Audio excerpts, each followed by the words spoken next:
근래에 이 감사가 가진 순기능에 대해서 여러 글들과 또 우리 심리학자들의 연구 내용 이런 것들이 발표되는 것을 종종 볼 수가 있는데요. 예를 들면은 이 심리학자들이 연구하다가 보니까 그 사람이 이제 막 불안해지거나 또 우울해지거나 어떨 때는 뭐 분노가 생기거나 이런 부정적인 감정을 느낄 때면 이 뇌의 오른쪽에 있는 전두피질이라는 그 부위가 활성화가 된다는 겁니다. 또 여기에 반해 가지고 이제 이 기쁨, 이 긍정적인 감정을 느낄 때 막 활력이 느껴지고 열정이 느껴지고 이런 긍정적인 감정이 느껴질 때면 이 뇌 왼쪽 전두피질이라는 곳이 활성화가 된다. 이제 그런 글을 본 적이 있는데요. 이 감사라는 감정을 느낄 때도 마찬가지라는 겁니다. 그 TV 프로 중에서 생로병사의 비밀, 이 프로는 이제 그 인간의 건강에 관한 그 대표적인 프로그램 아닙니까? 언젠가 보니까 그 생로병사의 비밀에서 이 감사의 중요성을 다루는 것을 본 적이 있습니다. 그 프로그램의 요지가 뭐냐 하니까 일상을 작은 감사들로 채웠더니 삶이 행복해졌다. 뭐 이제 이런 요지를 계속 이제 또 뭐 우리로 치면 이제 간증같이 자기 경험을 이야기하기도 하고 또 과학적으로 이제 증명이 되는 입증하는 그런 내용들이 쭉 이제 설명이 되기도 하는 그런 시간이었는데요. 그날 그 프로에서 이제 그 탈무드에 나오는 글 하나를 소개했는데 이게 참 인상적이어서 제가 그거를 옮겨 적어 놓아 봤습니다. 내용이 이렇습니다. 세상에서 가장 현명한 사람은 항상 배우는 사람이요, 세상에서 가장 강한 사람은 자기를 이기는 사람이며, 세상에서 가장 행복한 사람은 모든 일에 감사하는 사람이다. 여러분 뭐 세상살이 하는데 현명한 사람이 되는 것도 중요하고 또 강한 사람이 되는 거 이것도 다 중요하지만, 그러나 여러분 세상에서 가장 중요한 건 내가 행복한 사람이 되는 거 아닙니까? 아무리 강하면 뭐합니까? 내가 불행하다면. 그런 의미에서 저는 이 맨 끝에 나오는 세상에서 가장 행복한 사람은 모든 일에 감사하는 사람이다, 이 항목이 참 와닿는 것을 제가 경험을 했습니다. 이렇게 감사가 가진 순기능이 우리 생각보다 훨씬 중요하다는 것을 요즘에 많이 강조하는데요. 제가 그 전광 목사님이 쓴 감사가 내 인생의 답이다, 그 책에서 아주 재밌는 사례를 하나 보았습니다.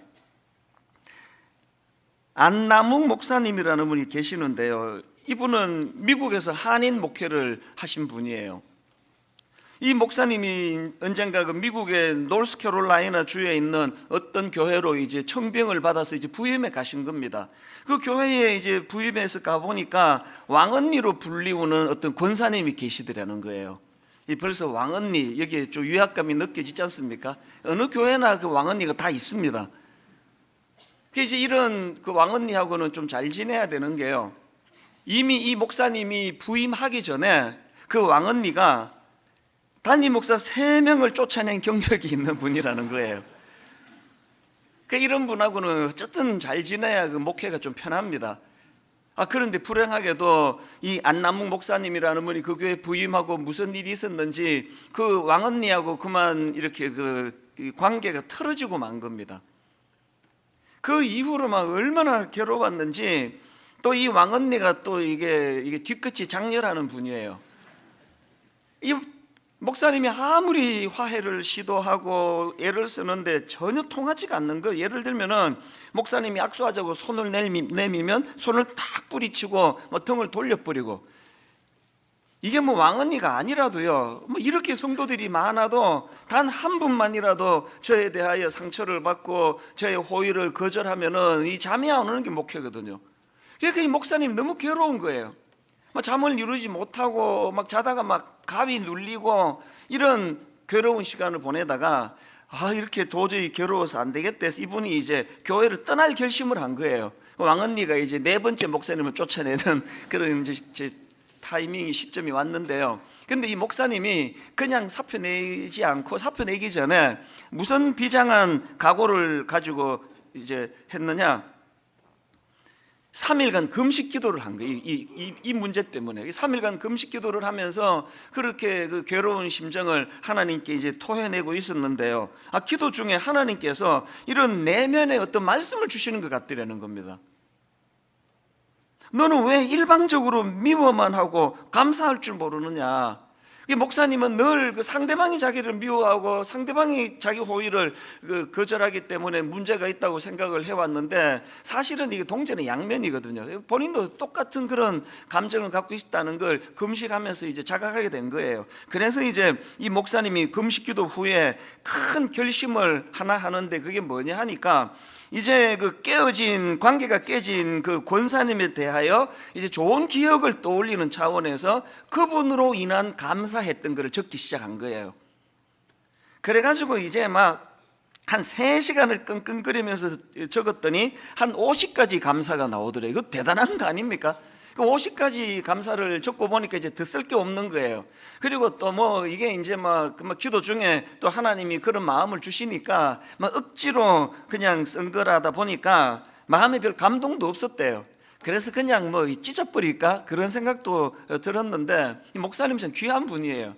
근데 기왕 이렇게 그분에 대한 감사를 쓰기로 했는데 이 100가지 감사를 한번 채워보자. 그렇게 하고는 이제 이분이 다시 쓰기 시작했는데요. 막 쥐어짜고 그래가지고 보니까 한 80개 정도를 썼는데 더 이상은 안 나오는 거예요. 80개 이상. 그래서 이제 막 이분이 막 괴로워가지고 막 누웠다가 일어났다가 앉았다가 일어났다가 막 그야말로 막 낑낑거리면서 너무 이제 그런 괴로움 속에서 이거를 적어 내려갔는데요. 결국은 100가지 감사를 다 채운 거예요. 그러고 보니까 그게 새벽녘이더라고요. 새벽녘. 참 귀한 분 아닙니까? 그렇게 100가지 감사를 다 이제 완성하고 감사를 채우고 나니까 그 왕언니가 변화가 되기 전에 먼저 이제 이 목사님에게 변화가 찾아온 거예요. 비록 억지로 쓴 거기는 하지만 계속 그 상대방의 좋은 점을 찾아내려고 막 쥐어짜듯이 그렇게 하다가 보니까 이 목사님 마음에 문득 무슨 생각이 드는가 하니까, 그 권사님도 나름 괜찮은 면이 많은데 내가 왜 이렇게 미워만 했을까?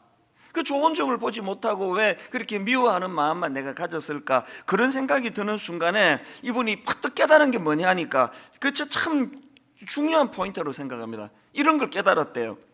자기 눈에 그 권사님에 대하여 이 미움이라는 안경이 씌워져 있었다는 걸 깨닫게 됐다는 겁니다.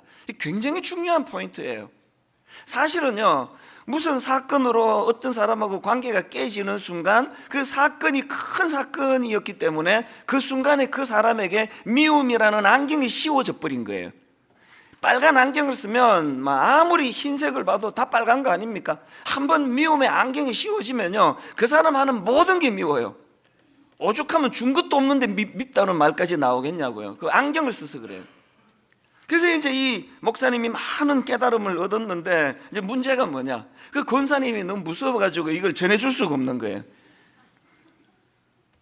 그 마음을 전해야 되는데. 그래서 이제 용기가 안 나서 직접은 못 전하고, 새벽에 다 자는데 새벽에 그 권사님 집으로 가. 미국은 이제 그 집집마다 우체통이 길거리 이렇게 있지 않습니까? 그래서 그 우체통에다가 몰래 이제 100가지 감사를 적은 걸 이제 넣어놓고 그렇게 이제 도망치듯이 집으로 돌아온 거예요. 보통 사람 같으면요, 출근하고 우편에 이런 거 들어있는데 그러면 바로 전화해가지고 목사님 왜 그러셨어요? 뭐 그러면서 푸는 게 정상인데 3일이 지나도 연락이 없더래요. 이 목사님이 또 두려워지기 시작한 거예요. 이게 또 그분은 노역히 한 건 아닌가? 주일이 됐습니다. 주일날은 어차피 교회로 오니까요. 그 권사님이 이제 주일날 나타났는데요, 이 담임 목사님과 눈이 딱 마주쳤는데요, 막 이 권사님이 평소와 달리 막 두 팔을 높이 들고 달려와가지고 막 완전히 달라진 표정으로 이렇게 이야기하더랍니다. 목사님이 사람이십니까? 나는 목사님을 쫓아내려고 그렇게 못되게 굴었는데 100가지 감사라니요. 아침에 편지를 읽고 출근하다가 눈물이 너무 쏟아져 하마터면 사고 날 뻔했습니다. 그래서 그 100가지 감사로 말미암아 그 권사님하고 극적으로 화해가 이루어진 거예요. 그래서 이 목사님이 거기에서 너무나 중요한 깨달음을 얻어가지고 이분이 지금 한국에 오셔가지고요, 백감사 운동을 펼치고 있습니다. 지금 군부대 뭐 이런 기업체 이런 데를 가면서 막 굉장히 놀라운 일들이 일어나고요. 저희 교회도요, 이제 오는 고난주간에 백감사 제작 중입니다. 여러분들과 더불어 이제 함께 할 거예요. 그래서 제가 그 글을 읽으면서 너무 마음에 감동도 되는데 성경 두 군데가 탁 떠오르는 겁니다. 하나가 디모데전서 4장 4절 5절이에요. 하나님께서 지으신 모든 것이 선함에 감사함으로 받으면 버릴 것이 없나니 하나님의 말씀과 기도로 거룩하여짐이라. 이거 대인관계도 그대로 적용되는 말씀 아닙니까? 어떤 경우라도 감사함으로 받으면 버릴 게 없습니다. 자기 눈에 미움이라는 안경이 씌워져 가지고 어려워지는 거 아닙니까? 그래서 우리가 대인관계 속에서도 하나님의 말씀과 기도로 거룩함을 가지고 그 미움의 안경을 벗어내고 감사함으로 상대방에게 다가가는 이 훈련이 필요하다. 근데 그걸 깨달은 겁니다. 그런가 하면은 또 성경 한 구절이 더 떠올랐는데 그게 오늘 본문 데살로니가전서 5장 16절부터 18절입니다. 항상 기뻐하라, 쉬지 말고 기도하라, 범사에 감사하라. 이것이 그리스도 예수 안에서 너희를 향하신 하나님의 뜻이니라. 그 안나무 목사님이라는 분의 그 사례를 통해서 뭘 외워야 됩니까? 여러분, 오늘 대인관계에 어려움이 있으면 그걸 인간관계로 풀려고 애도 써야 되지만 믿음이 작동이 돼. 믿음이 작동이 되기 위해서는 3일 금식이라고 하는 그 믿음의 도구를 가지고 그분에게 다가간 거 아닙니까? 그리고 더 중요한 거, 이 목사님이 3일 금식이라는 그 영적인 행위를 가지고 하나님께 의뢰했더니 하나님에 대하는 100가지 감사를 기록하라는 답을 주신 거 아닙니까? 여러분, 다시 말씀드립니다. 디모데, 아까 방금 읽었던 디모데전서 4장 4절 5절에 하나님께서 지으신 모든 것이 선함에 감사함으로 받으면 버릴 것이 없나니. 여러분, 우리가 대인관계, 내 일상생활, 내 삶에 찾아온 어떤 고통, 이 모든 일들을 이 감사함으로 받는 이 훈련이 필요하다. 그래서 오늘 여러분, 분당 우리 교회는 중요한 선언을 제가 오죽 중요하면 설교 제목을 그렇게 잡았겠습니까? 감사 목회를 선언합니다. 저는요, 지난 가을부터 지금 5, 6개월을 내가 이 순간을 기다려왔습니다. 사실은 지난 가을에 하나님이 제 마음에 감사 목회를 주셨어요. 그래서 뭐 책을 감사하고 관련된 책을 이만큼 구입했습니다. 계속 읽어가고 또 성경 안에 너무나 많은 감사하라는 말씀들이 있는 거예요. 그래서 저는 사실은 송구 영신 예배 때 이제 감사 목회를 선언합니다라고 그렇게 준비를 했는데 하나님은 항상 저보다 더 지혜로우신 분이에요. 그 하나님께서는 감사 목회를 선언하기 전에 영적인 각성을 우리에게 주시고 전 교회적으로 금식하게 하시고 전 교회적으로 그렇게 하나님 앞으로 정결하게 나가기를 지난 몇 달 동안 해 오셨고요. 전에도 말씀드렸잖아요. 파도는요, 하나님이 일으키세요. 담임 목사가 뭐 선포한다고 이거 일으키시지 않습니다. 파도는 하나님 일으키시고 우리는 거기에 파도 타기를 하는 거예요. 올해 들어와가지고 하나님이 분당 우리 교회에 일으켜 주시는 그 파도로 말미암아 첫 번째 파도 타기가 지금 하고 있는 드라마 바이블이라는 그 좋은 도구를 가지고 공동체적으로 성경 읽기를 지금 하고 있는데 여기저기에서 막 매일매일이 저는 기쁨의 삶이에요. 첫 번째 파도 타기 성경 읽기라면 이제 오늘 두 번째 파도 타기인 내 삶을 이 감사로 채우는 거, 이 감사 생활, 이 두 번째 파도 타기, 이 감사 운동이 벌어지기를 원합니다. 저는요, 분당 우리 교회가 앞으로는 모든 바탕색이 감사기를 바랍니다. 다락방 감사라는 바탕 안에서 모든 행위가 이루어지기를 바랍니다. 여러분의 가정이 부부간에 자녀와 부모 사이에 이 감사가 물밑에 흐르는 가정이 되기를 저는 바랍니다. 모든 내 목회의 밑바탕은 다 감사로 이루어지도록. 그래서 저는 이미 지난 5, 6개월 동안에 마음으로 많이 제가 시도도 하고 애를 써봤거든요. 우리 자녀들에게 요즘에 뭐 그 한창 대학생들이 셋이나 되니까 이런저런 뭐 그 갈등이 얼마나 많습니까? 갈등이 있을 때마다 제 마음으로 감사를 선언하고 그 아이에 대해서 감사를 내가 기뻐하고, 그리고 이제 이따가도 말씀드리겠습니다만 이제 분당 우리 교회 가정 예배가 정말 좋은 대안이 마련이 됐습니다. 이제 이 감사라고 하는 도구를 가지고 온 가족이 일주일에 한 번씩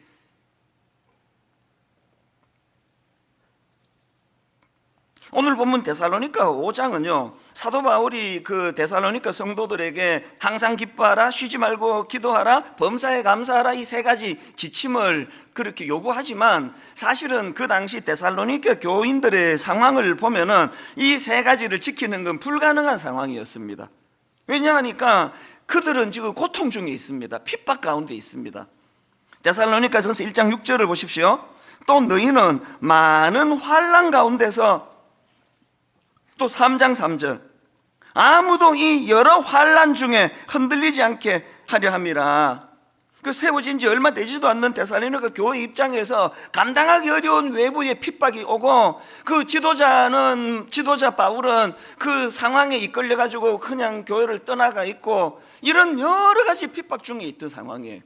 근데 어떻게 지금 이런 핍박 중에 있는 그 성도들을 향하여 항상 기뻐해라, 쉬지 말고 기도해라, 범사에 감사하라, 이런 지침을 줄 수 있는가? 이게 어떻게 이게 지킬 수 있는 가능성이 있는 건가? 이 불가능한 거 아닌가? 그런 생각을 하다가 제가 발견한 게 아까 읽어드린 데살로니가전서 1장 6절 말씀이란 말입니다. 다시 한번 보십시오. 여기 대안이 있습니다. 또 너희는 많은 환난 가운데서 성령의 기쁨으로 말씀을 받아. 여기 보니까요, 5장에서 이 항상 기뻐하라는 지침을 주기 전에 그들은 그런 삶을 살고 있었습니다. 어떻게 가능했느냐? 성령의 기쁨으로 말씀을 받아. 무슨 말입니까? 성령님이 주시는 기쁨. 분당 우리에게 뭐 감사 운동 하자고 해서 이게 되는 거 아닙니다. 우리는 지금요, 죄성으로 말미암아 전 체질이 그냥 원망하고 불평하는 게 막 길이 너무 잘 나 있는 사람들인데 앞에서 뭐 감사합시다, 이게 될 게 아니에요. 그러므로 내가 가진 어떤 뭐 교양의 힘, 가정교육, 이게 아니고요, 이번 감사 운동이 성공하려면 성령이 주시는 이 성령, 초자연적으로 성령이 역사하시고, 이 말씀 그대로예요. 성령께서 성령의 기쁨으로 말씀을 받아. 드라마 바이블을 읽을 때마다 그냥 뭐 시간 내가지고 읽는 그것도 고맙지만요, 아버지 이번 기회에 내가 이 말씀을 통해서 내 삶에 온전한 감사가 회복되기를 원합니다. 성령님, 이 은혜의 길로 인도하여 주시옵소서. 이런 사모함을 가지고 성경을 읽어 나갈 때에 우리도 데살로니가 교회 성도들처럼 그 극심한 고난 속에서도 기쁨으로 서로 교제할 수 있는 그런 삶을 누리게 된다는 그 얘기예요. 17절에 나오는 쉬지 말고 기도하라는 말씀도 마찬가지입니다. 쉬지 말고 기도하라는 게 그냥 뭐 기도원에 들어가가지고 막 하루 종일 기도해라는 그런 뜻이 아니에요. 여기 나와 있는 쉬지 말고 기도하라는 이 말씀은 영향력에 관한 문제입니다. 그만큼 하나님을 의식하는 삶을 살라는 거예요. 그만큼 하루 삶 가운데 하나님에 대한 의존도를 높이며 살라는 거예요. 존 파이프 목사님이나 팀 켈러 목사님이 내놓은 분석들이 이게 100% 동의가 되는 거 아닙니까? 18절에 나오는 범사에 감사하라는 말씀도 마찬가지예요. 삶 속에 늘 하나님을 의식하고 그분에 대한 의존도를 잃지 않으면, 그러면 우리도 고난 속에서도 감사할 수 있다는 거예요. 이걸 삶으로 보여주신 분이 사도행전 16장에 나오는 바울과 실라예요. 자, 사도행전 16장 22절에 지금 그들이 어떤 고초를 겪는지 한번 보십시오. 무리가 일제히 일어나 고발하니 상관들이 옷을 찢어 벗기고 매로 치라 하여 많이 친 후에 옥에 가두고 간수에게 명하여 든든히 지키라 하니, 그가 이러한 명령을 받아 그들을 깊은 옥에 가두고 그 발을 착고에 든든히 채웠더니, 지금 복음 전하다가 엄청나게 곤욕을 치르고 핍박을 당하고 두들겨 맞고 그렇게 하고 지금 감옥에 들어가 있는 상황이에요. 그 상황에서 그들이 어떤 태도를 취하느냐, 25절을 보십시오. 한밤중에 바울과 실라가 기도하고 하나님을 찬송하며, 여러분 상황을 뛰어넘는, 환경을 뛰어넘는 그 찬양이 나오는 인생, 감사가 나오는 인생, 이 부럽지 않습니까? 그래서 저는 오늘 이 선포가요, 우리 개개인의 삶에도 영향을 미치고 특별히 우리 가정에 영향을 미치기를 원합니다. 다락방에, 구역 모임, 이런 감사 목회가 그대로 잘 선포한 대로 이루어지기 위해서는 저는 골로새서 3장 16절 17절을 꼭 명심해야 된다고 생각합니다. 그리스도의 말씀이 너희 속에 풍성히 거하여 모든 지혜로 피차 가르치며 권면하고 시와 찬송과 신령한 노래를 부르며 감사하는 마음으로 하나님을 찬양하고, 또 무엇을 하든지 말이나 일이나 다 주 예수의 이름으로 하고 그를 힘입어 하나님 아버지께 결론 감사하라. 이 감사가 넘치기 위해서 가장 중요한 전제가 뭡니까? 맨 먼저 나오는 게 그리스도의 말씀이 너희 속에 풍성히 거하여. 자, 한번 저를 따라 한번 선포해 봐 주시면 좋겠습니다. 따라해 보십시오. 그리스도의 말씀이 너희 속에 풍성히 거하여. 저는 막 바이블을 가지고 막 꼭 그냥 200일 작전 그래가지고 뭐 200일 동안 구약 1독 신약 2독 안 해도 괜찮습니다. 또 어떨 때 바쁘면 또 건너뛰어도 돼요. 그 뭐 미분을 못 푸는데 내가 적분을 어떻게 풉니까? 성경은 그런 거 아니에요. 그냥 막 읽으면 돼요, 어디든. 이게 쌓이면 그냥 포기해 버리니까 이제 오늘부터 또 읽으시자고요. 그래서 우리가 어떻게 해야 돼? 우리 목표가 우리 내면에 그리스도의 말씀이 풍성히 거하는 거예요. 그리고 그 말씀을 가지고 자녀들을 권면하고 다락방에서 말씀을 나누고 하면은 공동체적으로 감사가 흘러 넘친다는 겁니다. 이런 의미에서 저는 오늘 이 감사 운동과 관련한 세 가지 지침을 좀 드리고 싶은데요. 여러분, 이 감사 운동과 관련한 첫 번째 지침이 뭐냐? 감사하기로 결단하기.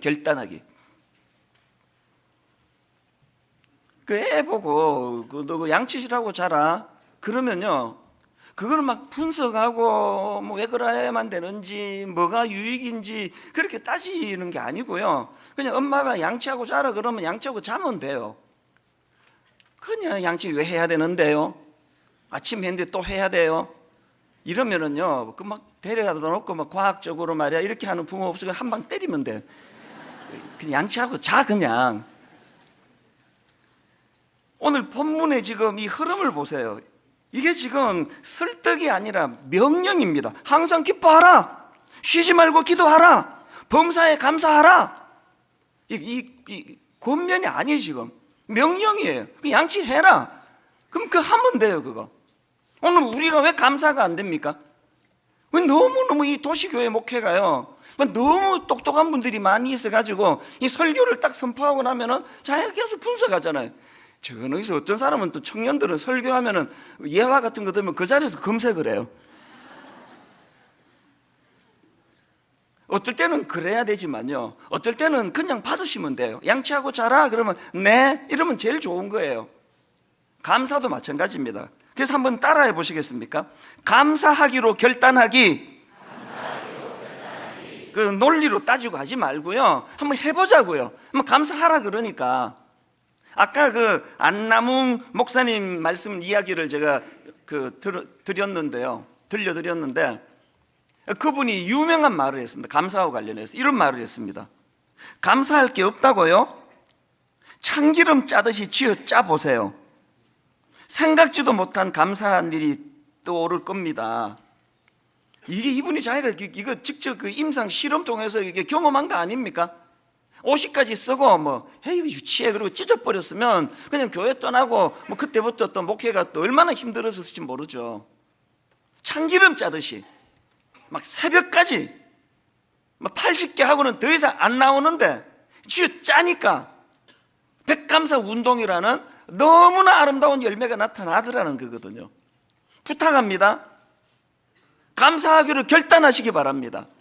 이 내가 손해보는 거 아닌가? 해도 소용없던데? 이런 것들 생각하지 말고, 캘리포니아 대학교 교수라고 합니다. 소냐 리우보머스키라는 분이 이런 말을 했습니다. 자신의 축복을 세며 감사하는 사람들이 삶의 더 큰 만족감을 경험한다. 이를 실생활에 적용하고 싶으면 감사일기를 쓰라. 다음 주일날 우리 마당에서 대대적으로 감사 노트를 제가 판매할 거예요. 그리고 그 감사 노트 전 수익금은 미자리 교회 사모님들을 위해 쓸 거예요. 여러분들이 감사 노트를 가족 숫자만큼 구입하셔야 돼요. 그리고는 함께 아이들과 더불어서 함께 감사 노트를 써가면서 그렇게 할 때 자신의 축복을 세며 감사하는 사람들이 삶의 더 큰 만족감을 경험한다고 그런 전문가 심리학자들이 그렇게 말하니까, 또 성경이 그걸 또 우리에게 요구하니까 그냥 그렇게 해보자는 거예요. 여러분 잘 아시는 시편 34편 1절부터 3절, 자 한번 내용을 들어보세요. 다윗이 쓴 시입니다. 내가 여호와를 항상 송축하며 내 입술로 항상 주를 찬양하리이다. 내 영혼이 여호와를 자랑하리니 곤고한 자들이 이를 듣고 기뻐하리로다. 나와 함께 여호와를 광대하시다 하며 함께 그의 이름을 높이세. 이 그냥 읽으면은 평이한 성경인데요, 조금 가격이 있는 성경을 보시면요, 여기 시편 34편하고 파란 글씨로 이 설명 하나가 붙어 있습니다. 시편 34편에 이렇게 설명이 되어 있습니다. 다윗이 아비멜렉 앞에서 미친 채 하다가 쫓겨나서 지은 시. 왕이라는 사람은 자기를 못 잡아먹어가지고 죽이려고 지구 끝까지 내가 추적해서 너 잡겠다 그러고, 다윗이 도망가다 안 돼가지고 너무 다급하니까 적지로 뛰어든 거 아닙니까?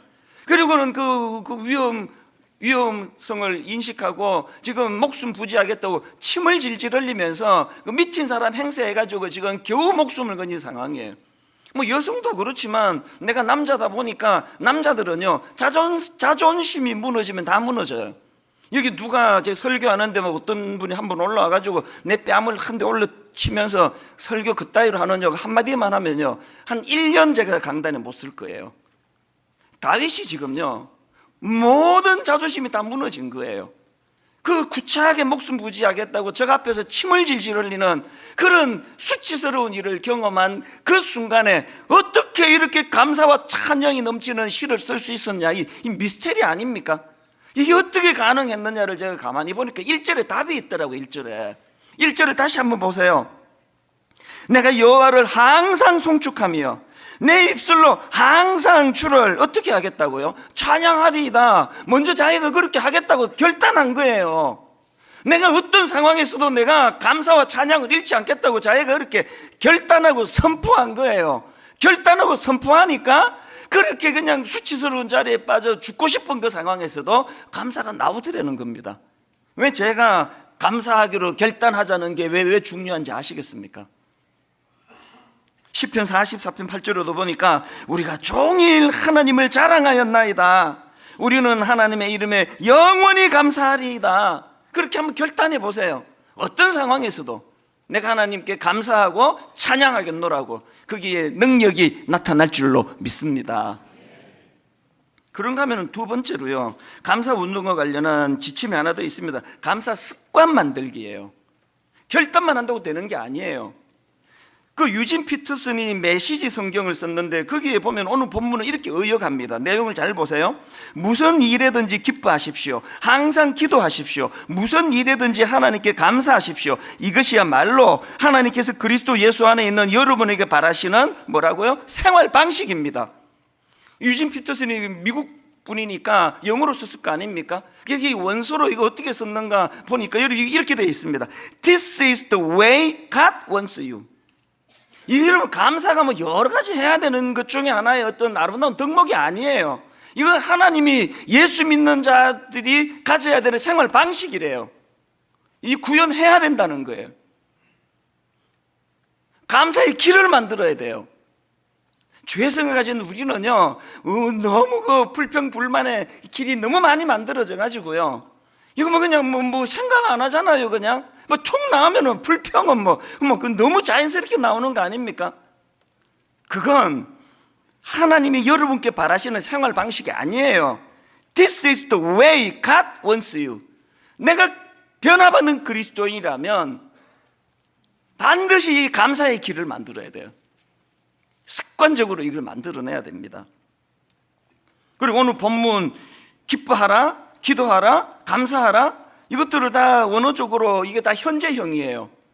이게 문법적으로 이게 뭘 의미하느냐, 이게 어떤 일회적인 권면이 아니라는 거예요. 단회적인 권면이 아닙니다. 이건요, 지속적인 권면의 성격이에요. 양치질은 어제 한 번만 하면 되는 게 아니에요. 매일 밤마다 해야 돼요.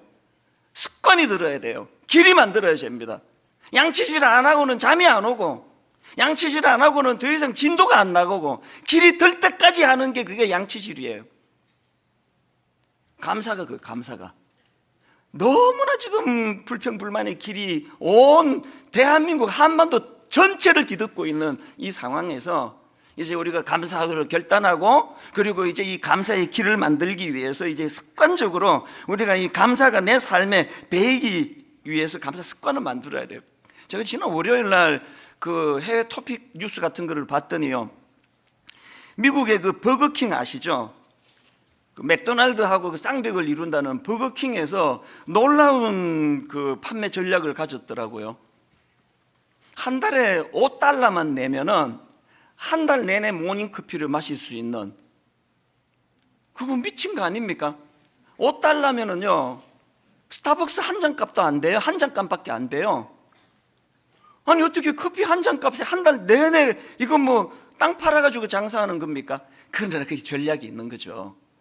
여러 가지 전략이 있는 거죠.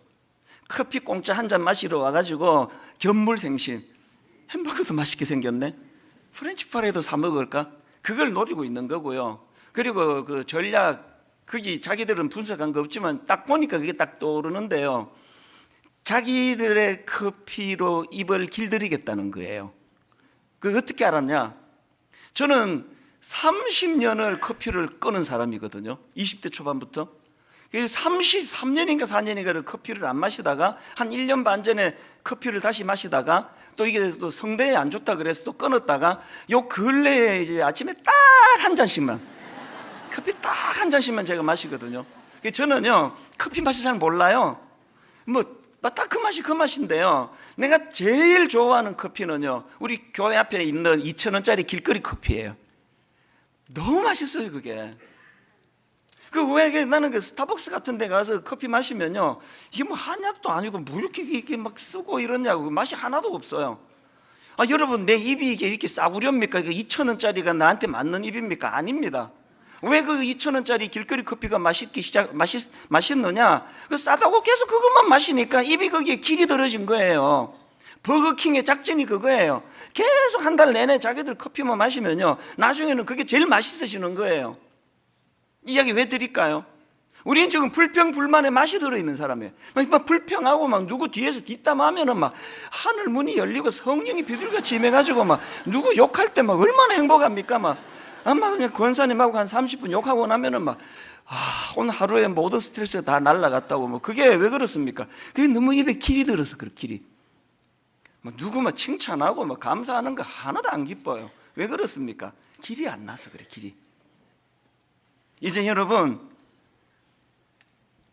메시지 성경을 다시 들어보십시오. 무슨 일에든지 기뻐하십시오. 항상 기도하십시오. 무슨 일에든지 하나님께 감사하십시오. 이것이야말로 하나님께서 그리스도 예수 안에 있는 여러분에게 바라시는 생활 방식입니다. 감사가 내 삶의 생활 방식이 될 때까지 포기하지 않고 감사를 추구하는 저와 여러분 되시기를 바랍니다. 마지막 세 번째로요, 이 감사 운동을 이웃에게 전수해 주기예요. 전수해 주기. 나만 고치는 거 아니, 이번 기회에 공동체적으로 선포합니까? 존 스토트 목사님이 데살로니가 전서 강해 그 책을 폈는데요, 오늘 본문은 어떻게 설명하는지 아십니까? 여기 항상 기뻐하라, 쉬지 말고 기도하라, 범사에 감사하라를 이렇게 분석합니다. 자, 한번 들어보십시오. 바울이 여기서 사용한 동사들은 복수형으로 되어 있다. 그러므로 이 동사들은 개인적이고 사적인 것이기보다는 집합적이고 공적인 그리스도인의 의무를 묘사하는 듯하다. 20절에 나오는 예언이라는 말도 공적인 것이다. 26절에 나오는 거룩한 입맞춤이라는 말도 어떤 모임을 전제로 한다. 우리는 멀리 떨어져서 사람들과 입맞춤을 할 수 없다. 그리고 27절에서 바울은 모든 형제가 있을 때 편지를 읽는 모습을 그리고 있다. 무슨 뜻인지 아시겠죠? 항상 기뻐하라, 쉬지 말고 기도하라, 범사에 감사하라는 개인에게 주신 지침이라기보다는 예배 가운데 공동체적으로 주신 거라는 거예요. 성경을 공동체적으로 읽어야 되는 것처럼 이 감사운동은 모든 교회가, 다락방이, 가정이 공동체적으로 추구해야 된다는 겁니다. 그래서 아까 존 스토트 목사님이 예를 들은 27절을 보십시오. 내가 주를 힘입어 너희를 명하노니 모든 형제에게 이 편지를 읽어주라. 공동체적이에요. 저는 꿈이 하나 있습니다. 먼저 우리 가정이요, 우리 집 애들이 다 이제 뭐 착하니까 그래도 이제 주일 저녁에 몇 시까지 모여라, 가정 예배 드리자 그러면 착하니까 다 와요. 다 오는데 목사인데도 불구하고 그 모임을 영적으로 진행하는 게 너무 어려운 거예요. 그래서 제가 이걸 고심했는데, 이제 기대하시라 개봉박두, 다음 주일날 완벽한 가정 예배 제가 플랜을 다 만들어 놨습니다. 그래서 감사 노트를 구입하라는 거예요. 가정이 살아날 줄로 믿습니다. 한 주일에 한 번 자녀들과 더불어 이 감사를 매개로 해서 함께 같이 그런 아름다운 시간을 가진다고 할 때, 그리고 부부가 손을 맞잡고 감사를 매개로 서로 그것들을 나눈다 할 때 가정에 놀라운 변화가 일어나리라고 믿습니다. 한 가지 말씀만 드리고 이제 말씀을 마무리하려고 하는데요. 여러분, 아까 제가 우리가 이 감사가 살아나기 위해서는 성령의 기쁨으로 말씀을 받아 성령이 도와주셔야 된다고 말씀을 드렸고요. 그런가 하면 또 한 가지 이 감사와 관련해서 가장 먼저 회복해야 되는 건 십자가 은혜에 대한 감사의 회복이에요. 우리가 아직 연약할 때에 기약대로 그리스도께서 경건하지 않은 자를 위하여 죽으셨도다. 우리가 아직 죄인 되었을 때에 그리스도께서 우리를 위하여 죽으심으로 하나님께서 우리에 대한 자기의 사랑을 확정하셨느니라. 이 십자가 사랑에 대한 감사와 감격이 먼저 회복이 되면 나머지는 그냥 따라오는 거예요. 그냥. 여러분, 우리 교회에 강춘봉 할아버지 여러분 다 아시잖아요. 우리 교회에 하나님이 주신 선물이라고 저는 생각합니다. 이 어른이 연세가 지금 94세 되세요.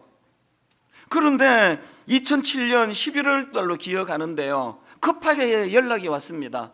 지금 이 할아버지 강춘봉 집사님이 지금 위독한 상태라는 거예요. 그래서 이제 가족도 잘 못 알아보시고 이제 지금 막 굉장히 다급한 상황이라고 연락이 오셔가지고 그렇게 응급실에 계시다 그래가지고 제가 거기를 갔습니다.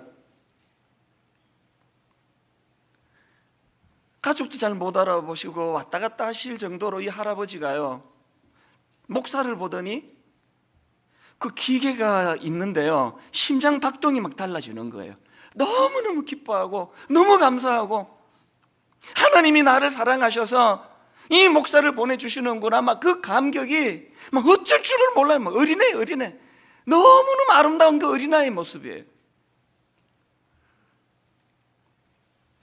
기도해드리고 가는데요, 내 마음이 너무 뜨거운 거예요. 어떻게 저 연세에 저 하나님 앞에 어린아이와 같은 저 순수함으로, 그 감사함으로, 그 사랑하는 아들, 딸도 귀하지만 그 주의 종이 말씀을 들고 왔다고 그렇게 막 그 심장 박동하는 그 그래프가 달라질 정도로 막 가슴이 벅차게 그렇게 감사하는 그 모습이 너무 인상적이었는데, 며칠 지났을까요? 그 가족이 문자를 보내왔습니다. 믿어지지 않은 문자가 왔어요.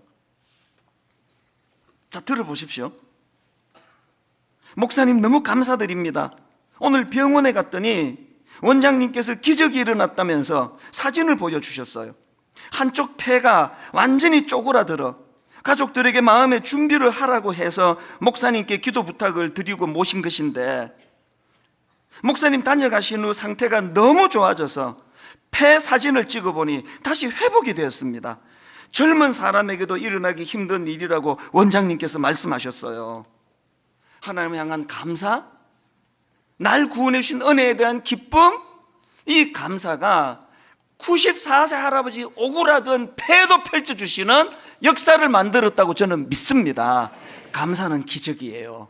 여러분 가정에, 여러분 삶에 죽은 것 같은 고목나무 같은 것들이 꽃이 피는 역사는 감사의 회복으로부터 시작되는 줄로 믿습니다. 오늘 이 말씀을 기억하시면서 우리 이 찬양이요, 감사해 시험이 닥쳐올 때에 주께서 인도하시니 두려움 없네. 또 감사해 고통이 찾아올 때에 주께서 지켜주시니 승리하리라. 우리 가사를 생각하시면서 말씀을 기억하시면서 또 우리가 비장하게 결단하시면서 우리 같이 한번 찬양하기 원합니다. 감사해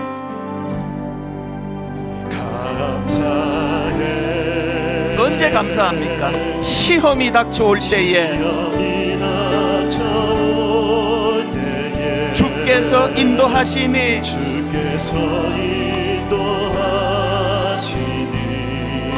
두려움 없네. 두려움 없네. 또 감사해. 또 감사해. 뭘 감사하십니까? 고통이 찾아올 때에 고통이 찾아오 뭘 확신하십니까? 주께서 지켜주시니 주께서 지켜주시니 승리하리라. 승리하리라. 나의 모든 생활 속에서 모든 생활 속에서 주님이 함께 하시니 주님이 함께 하시니 주님의 성령 나를 인도하시리. 성령 나를 인도하시니 여러분 이렇게 고백하실 수 있겠습니까? 시험이 나를 찾아올 때에 나를 찾아오 주님 지켜주시리. 지켜주시니 주님의 성령 주님의 성령 나를 인도하시리.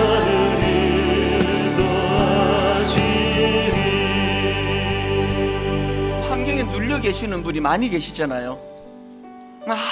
아무리 뭐 둘러봐도 뭐 감사할 게 있어야 감사하지. 오늘 배운 거 있잖아요. 참기름 짜듯이 짜내서 감사하라는 거예요. 논리로 이치로 따지지 말고. 한번 제가 이를 악물고 감사해 보겠습니다. 그 목사님 그렇게 자기를 쫓아내려고 괴롭히는 그 권사님을 향하여 세상에 새벽이 맞도록 100가지 감사를 쥐어 짜내듯 만들어내는 거기에서 기적이 일어나는 것처럼 하나님, 내가 생각이 짧았습니다. 감사거리가 있을 때 감사하는 건 물이 위에서 아래로 흐르듯 그냥 감정이에요. 그 애씀이 아닙니다. 물이 아래에서 위로 흐르듯이 쥐어 짜듯이 오늘부터 분당 우리 교회가 감사 운동이 시작된다 할 때에 올 연말에 내년 이맘때에 이곳저곳에서 그 할아버지가 다시 소생하는 것과 같은 놀라운 역사가 일어날 줄로 믿습니다. 우리 가정에, 우리 교회에, 이 한반도 너무나 이 미세먼지 가득한 영적으로 이 한반도 땅에 감사가 신선한 공기를 주입하는 그런 결과가 일어나기를 원합니다. 우리 다시 한번 이 찬양 부를 동안에 전심으로 아버지, 우리 가정에, 우리 자녀들에게, 우리 부부에게 정말 이런 일이 일어나기를 원합니다. 소원하면서 이렇게 간절히 찬양합니다. 감사해. 감사해. 언제 감사하십니까? 시험이 닥쳐올 때에 주께서 인도하시니 두려움 없네. 자기 육신을 쳐서 의지적으로 복종하며 또 감사해. 언제 감사하십니까? 고통이 찾아올 때에 주께서 지켜주시니 이 확신을 가지고 승리하리라. 여러분, 감사 습관을 만듭니다. 결단합니다. 나의 모든 생활 속에서 주님이 함께 하시니 주님의 성령 나를 인도하시리. 다시 한번 결단하십시오. 시험이 나를 찾아올 때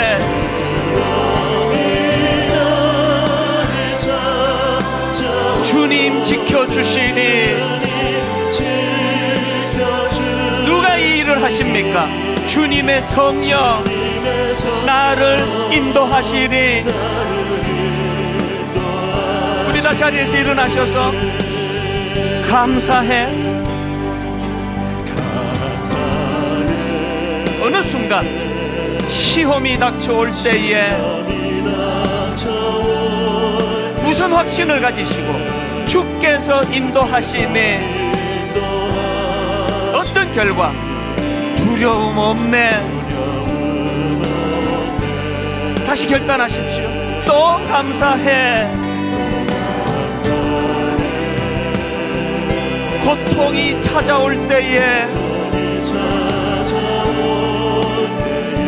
주께서 지켜주시니 승리하리라. 의지적으로 결단하며 선포하십시오. 나의 모든 생활 속에서 주님이 함께 하시니 주님의 성령 나를 인도하시리.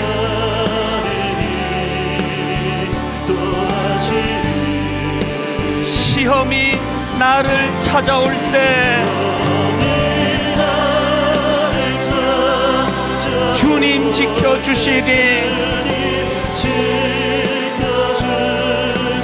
주님의 성령 나를 인도하시리. 우리 마지막으로 온 전심을 다하여 선포하기 원합니다. 나의 모든 생활 속에서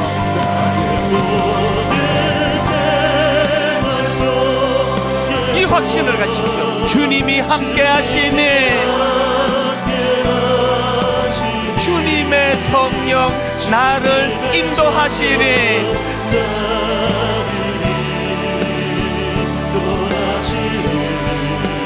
시험이 나를 찾아올 때 주님 지켜주시니 주님의 성령 나를 인도하시리.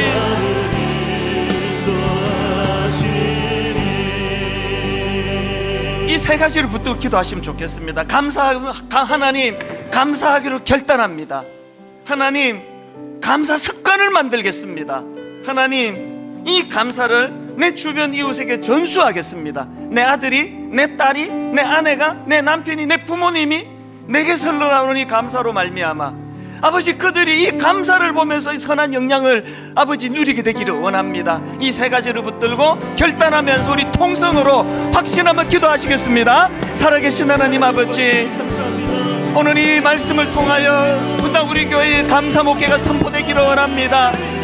분당 우리 교회 안에 감사가 아버지 물로 흘러 넘치기를 원합니다. 참기름을 쥐어짜 하듯이 내 모든 적성을 다하여 감사를 만들어내겠습니다. 하나님 원하시는 삶의 방식, 아버지 하나님 감사의 길을 만들어 드리겠습니다. 원망하고 불평하고 험담하는 길이 너무 많이 열려져 있는데 아버지 길을 더 이상 사용하지 않겠습니다. 하나님 만들어주시는 감사의 길로 나가기 원합니다. 하나님 이 시간 우리 모든 성도님들이 감사하기로 결단할 때 거기에 성령님이 개입하여 주시옵소서. 하나님 우리 모든 성도님들이 그들 삶 속에 감사가 습관화될 때까지, 감사의 길이 만들어질 때까지 개입하여 주시옵소서. 하나님 오늘 내 모습에서 나타나는 이 감사가 우리 자녀들에게 전수되기를 원합니다. 오늘 내 안에서 흘러넘치는 이 감사가 내 아내에게, 내 남편에게, 내 부모님에게, 내 자녀들에게 흘러가게 하여 주시옵소서.